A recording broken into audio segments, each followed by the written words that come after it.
अरे मोहन, तुझे कल जो मैंने काम दिया था वो भी नहीं किया तूने, है?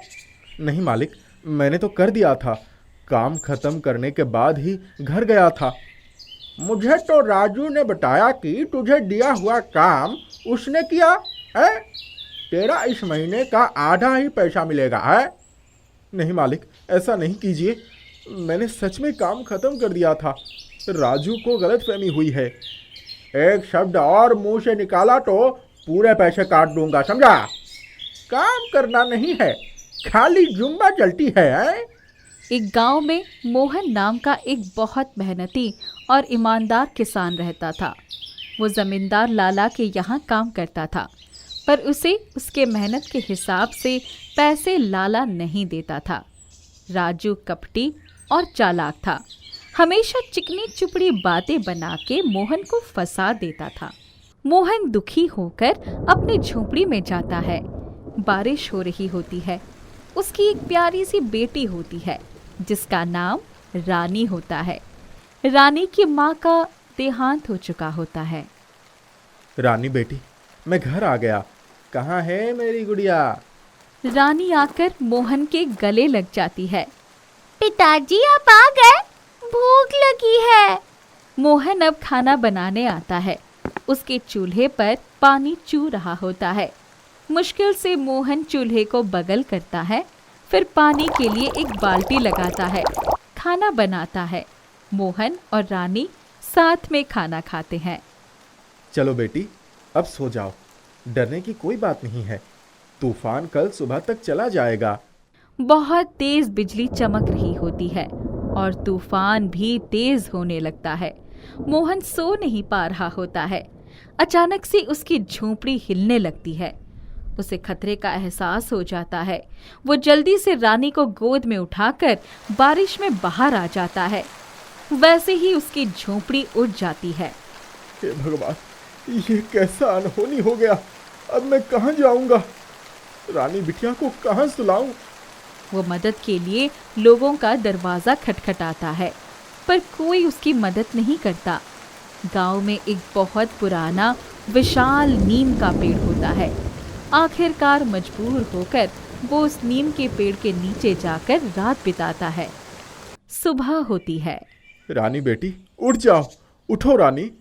रात में रानी बारिश में भीग जाती है। सुबह उसे बहुत तेज बुखार चढ़ जाता है। वो आंखें नहीं खोल रही होती। वो डॉक्टर को बुलाता है। डॉक्टर साहब, रानी ठीक तो हो जाएगी ना? कोई परेशानी तो नहीं है? पानी में भीगने की वजह से उसे बहुत तेज़ बुखार हो गई है। मैं आपको दवाइयाँ लिख कर दे रहा हूँ। जल्द से जल्द इन्हें लेकर इसे खिला दो। बुखार और बढ़ जाने पर परेशानी हो जाएगी। मोहन दवाइयों की सूची देखता है। मोहन मदद मांगने के लिए लाला के पास जाता है। लाला अपने खाटिए पर बैठकर अखबार पढ़ रहा होता है। एक तो तू काम भी नहीं करता, ऊपर से मुंह उठाकर पैसे मांगने चला आया है? मेरे पास पैसे नहीं है, जा कहीं और भीख मांग। अरे हाँ, कल से काम पर मत आना है। तुम जैसे लोगों को मैं काम पर नहीं रखता। नहीं मालिक, थोड़ी दया कीजिए। मेरी बेटी का तबीयत सच में बहुत खराब है। रहम कीजिए मालिक। लाला उसकी एक बात नहीं सुनता। उसे काम से निकाल देता है और दुत्कार कर भगा देता है। मोहन निराश होकर वापस नीम के पेड़ के नीचे आ जाता है। वो रानी को पकड़कर रोने लगता है। तभी अचानक से नीम के पेड़ की जड़ के पास 2 रोटी आ जाती है। वो आश्चर्य में उनको देखता है। अरे, ये रोटी कहाँ से आई? अभी तो यहाँ नहीं थी। मानो कोई चमत्कार शक्ति यहाँ रख कर गई हो। इन्हें मैं रानी को खिलाता हूँ। मोहन उन रोटियों को रानी को खिलाता है। कुछ ही देर में रानी बिल्कुल ठीक हो जाती है। मोहन पेड़ को प्रणाम करता है। हे वृक्ष देवता, मैं आपको सत्य सत्य नमन करता हूँ।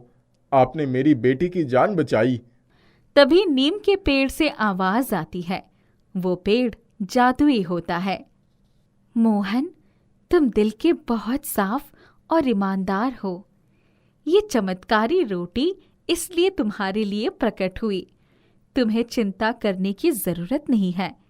मैं तुम्हारी सहायता करूंगी। तुम अपनी सच्चाई को कभी मत खोना। आपका बहुत धन्यवाद। मैं सदैव आपकी पूजा करूंगा। इस तरह से रोज मोहन को नीम के पेड़ के नीचे रोटी मिल जाती। वो उसी पेड़ के नीचे छोटी सी छत लगाकर रहने लगे। नीम के पेड़ की जादुई रोटी खाकर मोहन और रानी बिल्कुल स्वस्थ हो जाते हैं। एक दिन मोहन पेड़ के नीचे बैठा होता है। एक अम्मा वहां से गुजर रही होती है। वो अचानक बेहोश हो जाती है। अरे बूढ़ी अम्मा को ये क्या हुआ? अम्मा अम्मा! मोहन जल्दी से नीम के पेड़ के पास से रोटी लेकर अम्मा को खिलाता है। अचानक से वो उठ खड़ी होती है। अम्मा जी, आप ठीक तो हैं? अचानक से आपको क्या हो गया? आप गिर पड़ी? पता नहीं बेटा, अचानक से चक्कर आया और गिर पड़ी। सहायता करने के लिए धन्यवाद। अब मुझे ठीक लग रहा है। ये सब कुछ देख राजू हैरान हो जाता है। उसे ये चमत्कार दिखाने को कहता है। पर इस बार जब मोहन नीम के पेड़ से विनती करता है, तब वहां कोई रोटी नहीं आती। मोहन भी हैरान हो जाता है। क्या झूठ बोलते हो भाई? मुझे लगता है तुम पागल हो गए हो। तुम गांव में रहने लायक नहीं हो। मैं अभी गांव वालों को तुम्हारी बातें बताता हूँ। राजू पूरे गांव में ये हल्ला कर देता है कि मोहन पागल हो गया है, उसे गांव से बाहर कर दिया जाए। मोहन बहुत दुखी हो जाता है। गांव वाले उसे सुबह तक वहां से निकल जाने को कहते हैं। रात में मोहन नीम के पेड़ के नीचे बैठे कहता है। रानी उसकी गोद में सो रही होती है। मैं अब क्या करूं? कहाँ जाऊं रानी को लेकर? मेरी मदद करो। तभी उस नीम के पेड़ में एक दरवाजा खुलता है। मोहन आश्चर्य से उस दरवाजे से रानी को लेकर निकलता है। उस पार एक बहुत खूबसूरत गांव होता है। वहां भी एक नीम का पेड़ होता है। वहां सब भले होते हैं। मोहन और रानी वहां खुशी से रहने लगते हैं। रोज मोहन उस नीम के पेड़ के नीचे कुछ समय बिताता है। तुमने मेरी बहुत मदद की है। बहुत शुक्रिया। वो नीम का पेड़ से बातें कर ही रहा होता है कि उसे अपने गांव से राजू की आवाज सुनाई देती है। हे भगवान, ये पूरा गांव बर्बाद हो जाएगा। ये कैसा महामारी फैल गया है। लोगों की जान जा रही है। इसका कोई इलाज भी नहीं है। अब हमारा क्या होगा? लाला तक इससे नहीं बच पाए तो हम क्या हैं? मोहन ये सब सुनकर चिंतित हो जाता है। वो नीम के पेड़ से कहता है। मेरे गांव वाले बहुत तकलीफ में हैं। तुम मुझे उन्हें रोटी देकर मदद क्यों नहीं करते? तुम्हारे गांव में सभी कपटी स्वभाव के हैं। मैं बस ईमानदार और सच्चे दिल वाले लोगों की मदद करती हूँ। इसलिए उस दिन राजू के सामने भी मैंने चमत्कार नहीं दिखाया था। वो दिल का साफ नहीं है। पर वो मेरा मित्र है। लाला मेरे अन्नदाता हैं। वो लोग परेशानी में हैं। मैं उनकी मदद करना चाहता हूँ। तुम मुझे उनके लिए रोटियां दे दो। या तो तुम इस सुंदर और अच्छे गांव में रहो, या फिर अपने गांव वालों के लिए रोटियां लेकर अपने उस गांव में वापस चले जाओ जहां तुम्हें कोई पसंद नहीं करता। तुम्हें एक रास्ता चुनना पड़ेगा। मैं अपने गांव वालों के लिए रोटियां चाहता हूँ, जिससे गांव में सब ठीक हो जाए। सोच लो मोहन, तुम ये अच्छी जिंदगी उन लोगों के लिए त्याग रहे हो जिन्होंने तुम्हारा बहिष्कार करके गांव से बाहर कर दिया था। मैं उनकी मदद करना चाहता हूँ। ठीक है। नीम का पेड़ मोहन और रानी को वापस पुराने गांव पहुंचा देता है और उन्हें गांव वालों के लिए वो चमत्कारी रोटी दे देता है। मोहन सभी को वो रोटी खिला देता है। सभी लोग गांव में स्वस्थ हो जाते हैं। इसके बाद मोहन की सभी इज्जत करने लगते हैं। मोहन उन्हें जादुई नीम के पेड़ के बारे में बताता है।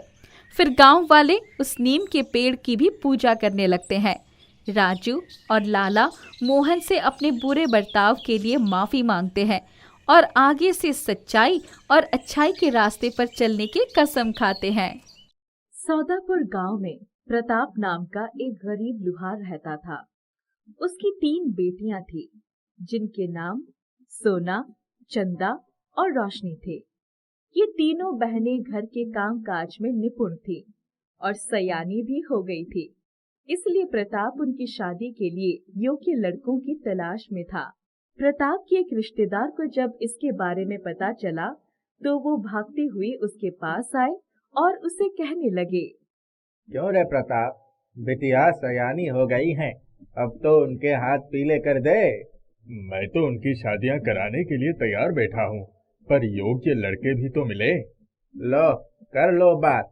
अरे मेरे रमन और अमन क्या योग्य नहीं है? तो उनसे अपनी 2 लड़कियों की शादी तो कर ही सकता है। संतोष की यह बात सुनकर प्रताप चुप हो जाता है, क्योंकि उसके दोनों बेटे चोर थे और मेहनत से कमाना खाना तो जानते तक नहीं थे। नहीं, मैं तुम्हारे चोर बेटों के साथ अपनी बेटियों की शादी करके उनका जीवन बर्बाद नहीं कर सकता। अच्छा, तो क्या बिटियों को सेठों के घर ब्याहोगे? प्रताप की ये बात सुनकर संतोष अपने घर लौट जाता है और उससे बहुत नाराज भी हो जाता है। क्या हुआ? क्या हमारा रिश्ता पक्का हो गया? नहीं हुआ। प्रताप तुम चोरों के साथ अपनी बिटिया नहीं ब्याहना चाहता। उसकी ये मजाल, मैं उसे देख लूंगा। उस दिन के बाद संतोष और उसके दोनों बेटे प्रताप और उनकी 3 बेटियों से दुश्मनी रखने लगते हैं। क्यों रे, तुम तीनों बहनों क्या राजकुमारियां हो जो तुम्हें राजकुमार ब्याहने आएंगे? कोई भी ब्याहने आए, तुम्हें क्या मतलब? हमसे ब्याह कर लेती तो मजे से जिंदगी कटती तुम्हारी। रहने दे चोर कहीं के। तुम दोनों भाइयों ने तो बस चोरी करना ही सीखा है, मेहनत करना कभी सीखा है? देखता हूँ तुम्हारे जैसी गरीब लड़कियों से कौन शादी करता है। कुंवारी ही पड़ी रहोगी सारी उम्र। अमन और रमन की बातें सुनकर तीनों बहनों को बहुत दुख होता है और बहनों, ये दोनों भाई ठीक ही तो कह रहे हैं। हमारे पिता इतने गरीब हैं कि अमीर घर का कोई भी लड़का हमारा हाथ थामने को तैयार नहीं होगा। हाँ बहन, कहा तो तुम ठीक ही रही हो, पर हम पिताजी को ये बात समझा भी तो नहीं सकते ना। इस तरह दिन बीतते जाते हैं और फिर एक दिन प्रताप के पड़ोस में रहने वाली एक महिला सोना, चंदा और रोशनी को अपने पास बुलाकर समझाती है। देखो सोना, चंदा और रोशनी, 10 दिन बाद हमारे गांव में एक बहुत शानदार दावत होने वाली है। पर वो दावत पर कौन आ रहा है और उसमें कौन शामिल हो सकता है? दावत हमारे राजा कर रहे हैं और दावत में वो अपने तीनों राजकुमारों के साथ उपस्थित रहेंगे। इस दावत में तुम्हारे जैसी जवान वो खूबसूरत लड़कियां ही शामिल हो सकती है, मगर क्या चाची? मगर इसके लिए तुम्हारे पास पहनने के लिए शानदार और कीमती ड्रेस होनी चाहिए। पर वो तो हमारे पास कभी नहीं हो सकती। सोना, चंदा और रोशनी तीनों बहनें शानदार और कीमती ड्रेस का नाम सुनकर उदास हो जाती है। हम तीनों बहनों के नसीब में तो फटे पुराने चिथड़े ही लिखे हैं। शानदार और कीमती ड्रेस तो हमें मरकर भी नसीब नहीं हो पाएंगी। तभी चंदा जोर जोर से रोने लगती है।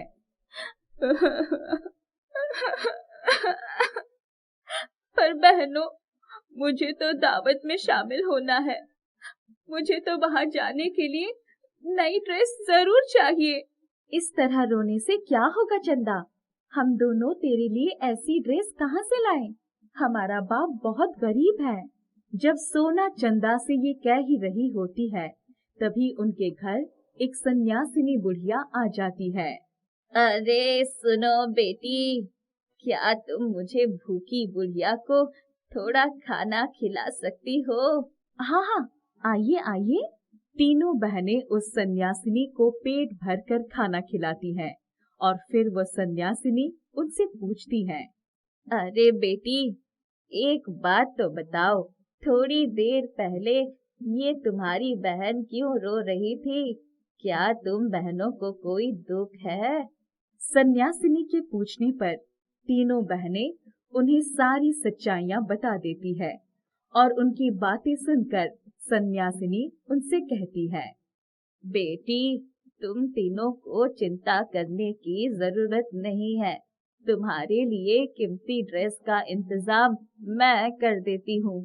मैं तुम्हें ऐसी जादुई ड्रेस दूंगी जिन्हें पहनकर तुम दुनिया की सबसे खूबसूरत लड़कियां लगने लगोगी। ये कहकर सन्यासिनी उन तीनों बहनों को एक एक ड्रेस देकर वहां से चली जाती है। लेकिन फिर न जाने कैसे इन ड्रेस के बारे में अमन और रमन दोनों भाइयों को पता चल जाता है। देखता हूँ नई कीमती ड्रेस पहनकर वो तीनों बहन राजकुमारियों सी कैसी सजती हैं।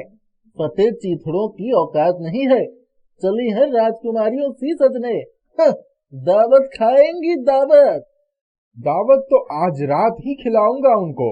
सोना, चंदा और रोशनी तीनों इस बात से अनजान रहती है और उनकी ड्रेस घर से चोरी हो जाती है। अब क्या होगा बहन? ड्रेस तो चोरी हो गई। जरूर उस अमन और रमन ने चुराई है। मैं तो कहूँ भगवान उन्हें मौत दे दे। रहने दो बहन, जो होना था हो गया, किसी को बद्दुआ मत दो।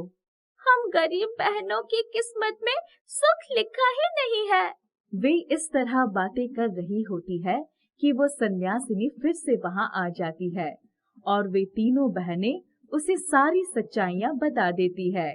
तुम तीनों बहनें दुखी मत हो, तुम दावत में अवश्य जाओगी।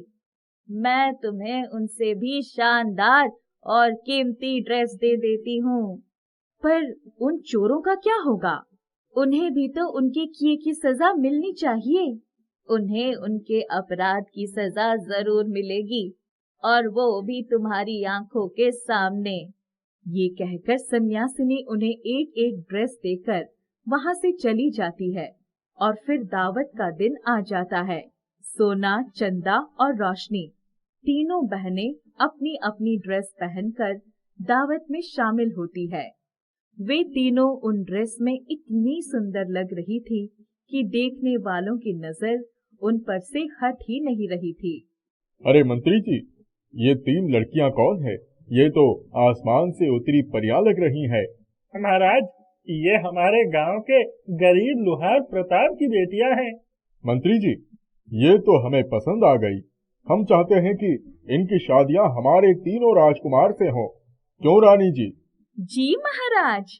इस तरह राजा और रानी सोना, चंदा और रोशनी को अपने राजकुमारों के लिए पसंद कर लेते हैं और उनकी शादियां राजकुमारों से हो जाती है।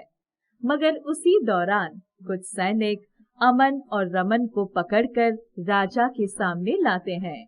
महाराज, इन दोनों ने महारानी की कीमती ड्रेस चोरी करने की हिम्मत की है। ये देखिए वो ड्रेस जो इन्होंने चुराई है। अरे, ये तो मेरी ही ड्रेस है। इन चोरों को कारावास में डाल दो। ये वही तीनों ड्रेस थी जो सन्यासिनी ने उन तीनों बहनों को दी थी। ये देखकर तीनों बहनें आश्चर्य में पड़ जाती है, मगर फिर वे ध्यान से देखती हैं तो उस सैनिक की जगह उन्हें वही सन्यासिनी दिखाई देती है और फिर एकाएक गायब हो जाती है। ये अद्भुत दृश्य देखकर तीनों बहन समझ जाती है कि वह सन्यासिनी कोई दिव्य महिला थी और उनकी मदद के लिए उनके पास आई थी। राजस्थान के एक छोटे से गांव में भीम सिंह का बड़ा सा परिवार उसकी पुश्तैनी हवेली में रहता था। उनके गांव में सभी मर्द लंबी लंबी मूंछ रखते थे।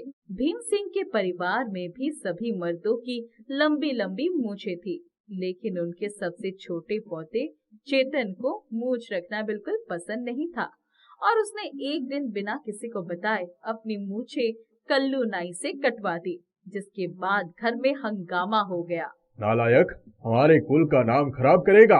हमारे परिवार के सभी मर्दों ने कभी अपनी मूंछों पर कैंची नहीं चलवाई और तू नामुराद मूंछों को साफ करवाकर आ गया। तूने ऐसी शर्मनाक हरकत करके मेरा सर शर्म से झुका दिया है। कितना अभिमान था मुझे अपनी मूंछों पर, और मैं हमेशा कहा करता था कि मेरे बेटे मेरा नाम रोशन करेंगे, वो मुझसे भी लंबे मूंछें रखेंगे, लेकिन तूने तो मेरी इज्जत मिट्टी में मिला दी।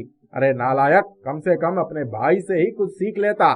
घर वाले चेतन को मूंछें कटवाने के लिए बहुत भला बुरा कहते हैं, लेकिन घर पर ही नहीं चेतन को गांव के लोग भी बहुत भला बुरा कहते हैं और कोई भी उससे सीधे मुंह बात नहीं करता।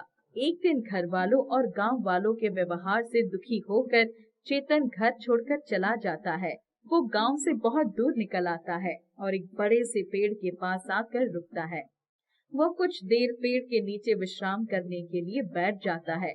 अचानक उसे किसी के जोर जोर से खर्राटे की आवाज सुनाई पड़ती है।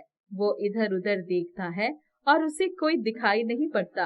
वो घूमकर पेड़ के दूसरी तरफ जाता है तो वहाँ एक महात्मा गहरी नींद में सो रहे थे। उन महात्मा जी की भी लंबी लंबी मूंछें थी। चेतन को उन महात्मा जी की शक्ल में अपने दादाजी की शक्ल नजर आ रही थी। महात्मा जी की लंबी मूंछें देखकर चेतन के मन में ख्याल आता है, क्यों ना इन महात्मा जी की मूछ निकालकर अपने मुंह पर लगा ली जाए। घर वाले मूछें देखेंगे, खुश हो जाएंगे और अकेले में इन नकली मूछों को मैं निकाल दूंगा। घर वाले भी खुश और मैं भी खुश। चेतन आसपास देखता है तो उसे एक पौधा दिखाई देता है जिसके पत्तों का पेस्ट बनाकर किसी को यदि सुंघा दिया जाए तो वो बेहोश हो सकता है। चेतन उस पौधे के पत्तों का पेस्ट बनाकर महात्मा जी को सुंघा देता है तो वो और भी गहरी नींद में सो जाते हैं। तब चेतन चुपके से अपने बैग में रखे चाकू की मदद से उनकी मूछें निकाल लेता है। नकली मूछ लगाकर चेतन घर पहुंचता है जहां घर वाले उसे पहचान नहीं पाते। अरे क्या हो गया आप लोगों को? मुझे पहचान क्यों नहीं रहे हो? मैं चेतन हूँ। चेतन, तूने तो अपनी मूछ कटवा दी थी ना, तो ये मूछ कहाँ से आ गई? तू चेतन नहीं, कोई बहरूपिया है। अरे दादाजी, मैं आपका पोता चेतन हूँ। मैं जब घर से दूर जा रहा था तो मुझे आप लोगों की बहुत याद आ रही थी। मैं आप लोगों के पास घर आना चाहता था, लेकिन आप लोगों का दिल दुखाकर किस मुंह से वापस आता। तभी मेरी नजर रास्ते में पड़ती एक दुकान के बोर्ड पर गई। उस पर एक चीज का नाम लिखा था जिसे लगाकर सर और मूंछों के बाल उग सकते हैं। तो बस मैंने अपनी गलती का पश्चाताप कर लिया और वो तेल खरीद लिया और अपनी मुंह पर लगा लिया, जिसका परिणाम ये हुआ कि मेरी भी आपके जैसी बड़ी बड़ी मूछें आ गई। अच्छा, अरे वाह बेटा, तूने तो मेरा दिल खुश कर दिया, मेरी इच्छा पूरी कर दी। उस दिन के बाद चेतन घर में सभी घर वालों के साथ खुशी रहने लगा। कुछ दिनों बाद गांव में मूंछों की प्रतियोगिता होने वाली थी, जिसमें गांव के मर्द अपनी मूंछों से अलग अलग करतब करवा के दिखाते थे। भीम सिंह चेतन को उस प्रतियोगिता में भाग लेने के लिए कहते हैं। मैं? दादाजी, मगर मैं कैसे करूँगा? मुझे तो इस प्रतियोगिता के बारे में कुछ भी नहीं पता। फिर कुछ दिन बाद मेरी परीक्षा है ना, तो मुझे उसकी तैयारी भी करनी है। नहीं, मैं इस प्रतियोगिता का हिस्सा नहीं बनूंगा। दादाजी और घर वालों की जिद से चेतन प्रतियोगिता में भाग लेने के लिए राजी हो जाता है। चेतन बेटा, अब तो तेरी पोल खुल जाएगी। अब ये नकली मूंछों के खेल ज्यादा दिन तक नहीं चलने वाले। प्रतियोगिता में चेतन को सबसे पहले मूंछों की सहायता से एक ट्रैक्टर खींचने को कहा जाता है। चेतन बहुत घबरा जाता है। उसकी नकली मूंछों की पोल पूरे गांव के सामने खुलने वाली थी। वो ट्रैक्टर पर मूंछें बांधकर खींचता है, मगर ये क्या, ट्रैक्टर तो आसानी से खींच रहा था। चेतन बहुत हैरान रह जाता है। एक अन्य कार्य में उसे मूंछ की सहायता से एक खंबे को उखाड़ना था। चेतन मूंछ की सहायता से वो भी आसानी से कर देता है। चेतन समझ जाता है कि उसकी मूंछ मामूली नहीं बल्कि एक जादुई मूंछ है। वो उसकी सहायता से वो प्रतियोगिता जीत जाता है। अब चेतन घर वालों की नजर बचाकर हर छोटे बड़े काम अपनी मूंछ की मदद से करने लगता है। एक दिन उसे कुछ पैसों की जरूरत पड़ती है। मेरी प्यारी मूंछ, मुझे पैसों की जरूरत है। जा, मेरे लिए कहीं से कुछ पैसे लेकर आ। मूंछ चुपके से चेतन के दादीजी के पर्स से पैसे निकाल लाती है। चेतन मूंछ को चोरी करते देखकर भी कुछ नहीं कहता। अब वो मूंछ से इसी तरह से काम कराने लगता है। एक दिन चेतन मूंछ को एक दुकान से एक जूस की बोतल चुराने को कहता है, क्योंकि उसे बहुत प्यास लगी थी और उसके पास उस समय जूस के लिए पैसे नहीं थे। मूंछ को बोतल चुराते हुए तो कोई नहीं देख पाता, लेकिन चेतन के हाथ में अपनी दुकान की बोतल देखकर दुकानदार उससे पैसे मांगता है। लेकिन मैं तुम्हें पैसे क्यों दूं? मैंने तो तुमसे जूस लिया ही नहीं। एक तो चोरी करता है, ऊपर से जुबान लड़ाता है। दुकानदार अपनी दुकान पर काम करने वाले लड़कों से चेतन की पिटाई करवाता है। चेतन को बहुत गुस्सा आता है, लेकिन वो कुछ नहीं कर पाता। मूंछ को ये सब करके बहुत मजा आता है। अब मूंछ इसी तरह चेतन को परेशान करने लगती है। एक दिन चेतन बाजार जाता है तो वहाँ गरम गरम समोसों की खुशबू से उसका समोसे खाने का मन करता है, तो वो मूंछ से उसके लिए समोसे लाने को कहता है। मूंछ समोसे लाती है और गरम गरम समोसा चेतन के हाथ में रख देती है। चेतन का हाथ जल जाता है तो वो चिल्लाने लगता है। मूंछ को इसमें बहुत मजा आता है। अब मूंछ इसी तरह चेतन को बहुत परेशान करने लगती है।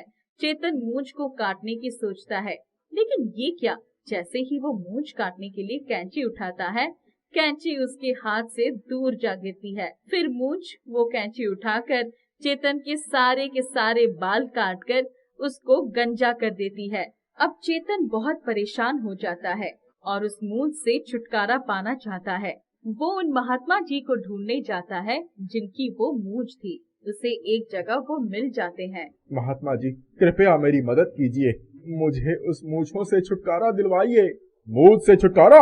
बच्चा, मैं एक साधु हूँ, कोई नाई नहीं जो तुम्हारी मूंछें काटूंगा। जाओ यहाँ से। महात्मा जी, पहले मेरी पूरी बात तो सुन लीजिए। चेतन महात्मा जी को उनकी मूंछ काटने की पूरी कहानी सुनाता है। ओ, तो तुम हो वो दुष्ट जिसने मेरी प्यारी मूंछों को मुझसे अलग किया था। बहुत शौक था ना तुम्हें दूसरों की मूंछें काटने का। अब भुगतो, अब जिंदगी भर के लिए झेलो इन मूंछों को। महात्मा जी, मुझे क्षमा कर दीजिए, मुझसे बहुत बड़ी भूल हो गई। मैंने बहुत बड़ा पाप किया है, मुझे क्षमा कर दीजिए। कृपया मुझे इन मूंछों से छुटकारा दिलवा दीजिए। महात्मा जी को चेतन पर दया आ जाती है। देखो बेटा, इस मूंछ को तो अब मैं वापस नहीं ले सकता, लेकिन हाँ, मैं इसके प्रभाव को जरूर बदल सकता हूँ। तुम्हें मुझसे वादा करना होगा कि अब तुम इन मूंछों का दुरुपयोग नहीं करोगे, इनकी सहायता से दूसरों की मदद करोगे। मैं वादा करता हूँ महात्मा जी। महात्मा जी मूंछों को अपने हाथ में लेकर आंखें बंद कर कुछ मंत्र पढ़ते हैं।